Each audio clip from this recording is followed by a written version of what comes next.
ओम शांति, ओम शांति, ओम शांति। आज 27 जून 2026 की साकार मुरली है।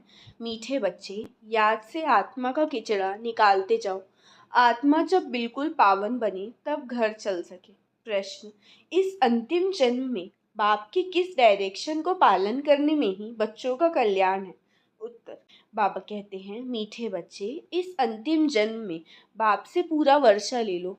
बुद्धि को बाहर में भटकाओ मत, विष को छोड़ अमृत पियो। इस अंतिम जन्म में ही तुम्हें 63 जन्मों की आदत मिटानी है, इसीलिए रात दिन मेहनत कर देही अभिमानी बनो।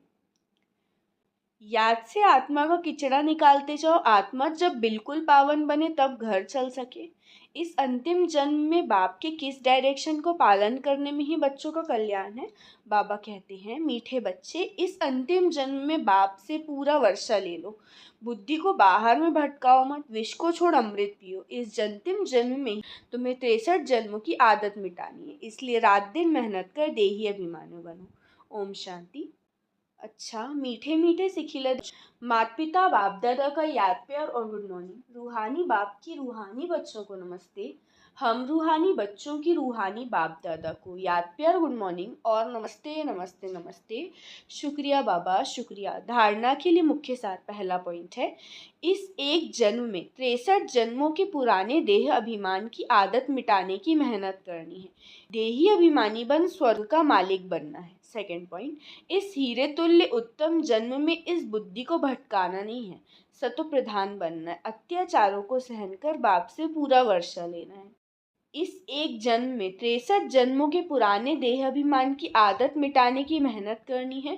देही अभिमानी बन स्वर्ग का मालिक बनना है। इस हीरे तुल्य उत्तम जन्म में इस बुद्धि को भटकाना नहीं है, सतो प्रधान बनना है। अत्याचारों को सहन कर बाप से पूरा वर्षा लेना है।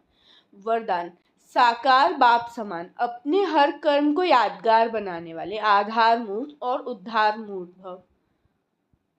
साकार बाप समान, अपने हर कर्म को यादगार बनाने वाले आधार मूर्त और उद्धार मूर्त भव। विस्तार, जैसे साकार बाप ने अपना हर कर्म यादगार बनाया, ऐसे आप सभी का हर कर्म यादगार तब बनेगा जब स्वयं को आधार मूर्त और उद्धार मूर्त समझकर चलेंगे।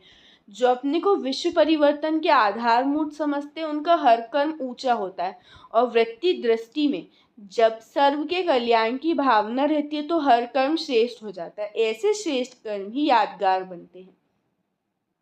स्लोगन, सत्यता की शक्ति को धारण करने के लिए सहनशील बनो। सत्यता की शक्ति को धारण करने के लिए सहनशील बनो। यह अव्यक्त इशारे।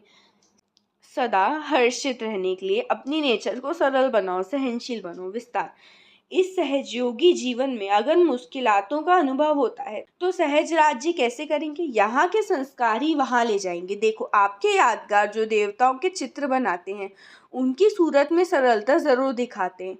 तो जो जितना सहज पुरुषार्थी होगा वो मनसा में भी सरल, वाचा में भी सरल, कर्म में भी सरल होगा, उसको ही फरिश्ता कहते हैं। अच्छा, ओम शांति, ओम शांति, ओम शांति।